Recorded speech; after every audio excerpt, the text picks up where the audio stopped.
नाना, तुम्ही सह्याद्रीवरती आला होता, कोणाला नेमकी भेट झाली, काय? MOU साईन करायचा होता. गाळमुक्त धरण, शिवार, नदी सगळंच, म्हणजे हा आपला मग तू सांग रे. गाळमुक्त धरण, गाळयुक्त शिवार ही जी योजना आहे शासनाची, तर ह्यापूर्वी नाम फाउंडेशननी वैयक्तिक स्तरावर महाराष्ट्रभरात भरपूर काम केलेलं आहे पाण्याच्या संदर्भाने. आणि गतवर्षी टाटा मोटर्सबरोबर जवळपास 10 जिल्ह्यांमध्ये नाम फाउंडेशनचं काम चालू आहे. गेल्या वर्षी जवळपास 125 गावांमध्ये नामने 15 लाख क्युबिक मीटर इतका गाळ काढलेला आहे. आणि यावर्षीचं टार्गेट महाराष्ट्र शासनाबरोबर MOU करण्यासाठी नाम फाउंडेशनच्या वतीने आम्ही आज इथे आलेलो आहोत. यावर्षीचं टार्गेट महाराष्ट्रातील जवळपास 350 गावं करायची आहेत. गतवर्षी जसे 10 जिल्हे नामच्या अखत्यारीत होते तसं यावर्षी नाही आहे. यावर्षी संपूर्ण महाराष्ट्रभरात हे काम करायचं आहे शासनाच्या मदतीने. यावर्षीचं टार्गेट 350 गावांचं आहे. अधिक 50 लाख क्युबिक मीटर इतका गाळ काढण्याचं धोरण आहे. परवाच आदरणीय नाना पाटेकरांनी कोयना धरणाचा गाळ काढण्याचा शुभारंभ केलेला आहे. यामध्ये आम्ही धरण, नदी, नाले, ओढे, तलाव यातलं कुठलाही वॉटर बॉडी असेल तर तिथे आम्ही काम करायला तयार आहोत.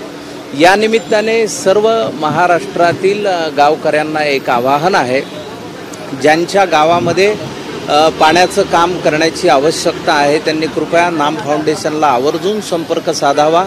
यावर्षी आपल्याला ते टार्गेट पूर्ण करता येईल. 350 गावं आणि 50 लाख क्युबिक मीटरपेक्षाही जास्त गाळ काढण्याचं ध्येय यावर्षीचं आहे. त्यामुळे मग महाराष्ट्राचा पाणी प्रश्न महत्त्वाच्या पद्धतीने सुटण्यासाठी मदत होईल असं वाटतंय.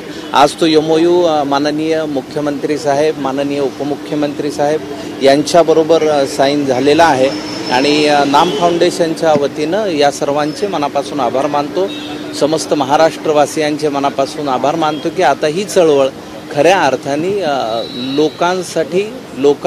लोकांनी चालवलेली चळवळ म्हणून राजमान्यता प्राप्त झालेली आहे. बरोबर.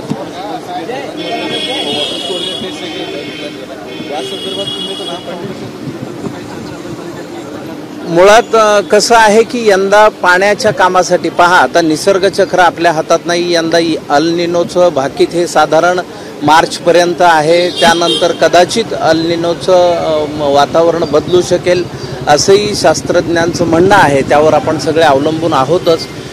दुष्काळ हटवण्यासाठी शासन स्तरावर महत्त्वाची मदत होईलच. शासन जे करेल ते पण NGO म्हणून आणि लोकांचे म्हणून आमच्या अखत्यारीत जे काही आहे ते सर्व करण्याची आमची तयारी आहे.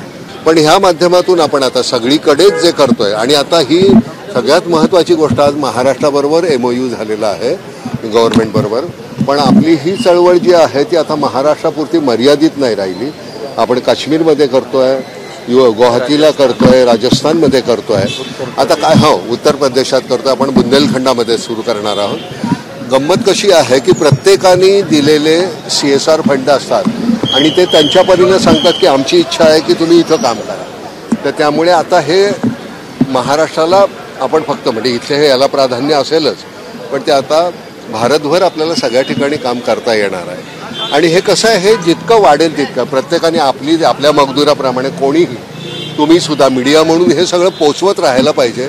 आणि आपल्या मजदुराप्रमाणे आपण प्रत्येकाने काम करत राहायचं. लोकांच्या उपयोगी आपल्यासाठी आपण जगत असतोच आणि त्यामुळे हे करत राहूया आपण. आणि माध्यमासमोर आहेत त्या निमित्ताने एक संधी घेतो की गेल्या 9 वर्षामध्ये, आता 9 वर्ष पूर्ण होतील नाम फाउंडेशनला, पण 8 वर्षामध्ये नाम फाउंडेशनने जवळपास महाराष्ट्रातील 659 गावांमध्ये पाण्याचं काम केलेलं आहे. या व्यतिरिक्त नामचे 42 हेड्स खाली विविध कामं आहेत. तर नामचं पुण्याला फर्ग्युसन रोडला प्रमुख मुख्य ऑफिस आहे. ज्या कुणाला नामविषयी जास्त जाणून घ्यायचे त्यांना वेबसाईटलाही भेट देता येईल आणि ऑफिसलाही भेट देता येईल. तुमचा सर्वांचं मनापासून स्वागत आहे. 7.9 TMC एवढं आपलं काम झालेलं आहे. खडकवासल्याची क्षमता आहे, पाणी क्षमता 1.7 TMC. त्यामुळे अशा 4 खडकवासला होतील इतकं आपलं काम झालं. 4पेक्षा जास्त, 4.5-5. मुद्दा हा नाही आहे की आपण किती काम केलं आणि बघा तुम्ही असं, पण ह्या एक माप असावं म्हणून तुम्हाला ते सांगितलं. आणि हे सतत करूया. बरं, ह्या माध्यमातून केलेलं काम आहे, मग त्याच्याबद्दल कुठले पुरस्कार किंवा मान सन्मान हा कुठलाही उद्देश नाही आहे. आणि आज नशिबानं मकरंद हा सगळ्यात जास्त बिझी असतो. आज इथं गेला, उद्या तिथं गेला, पण आज आमच्या नशिबानं सगळीच मंडळी इथे आलेली आहेत. त्यामुळे गणेश आमचा सगळं प्रामुख्यानं काम करणारा गणेश आहे, मल्हार आहे, चंद्रा आमचे हे आहेत, खजिनदार आहेत. त्यामुळे एकही पैशाचं, स्वतः सीए असल्यामुळे आमचा एकही पैशाचा कुठेही आपला अपव्यय आणि भ्रष्टाचार अशी कधीही गोष्ट होणार नाही याची खात्री बाळगा. कधीही काही त्याची गरज लागणार नाही.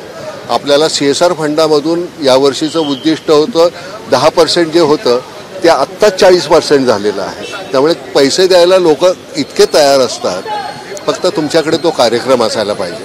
आपण अजून काहीतरी छान झालं की तुमच्याशी पुन्हा बोलायला येऊच आम्ही. ABP माझा, उघडा डोळे बघा नीट.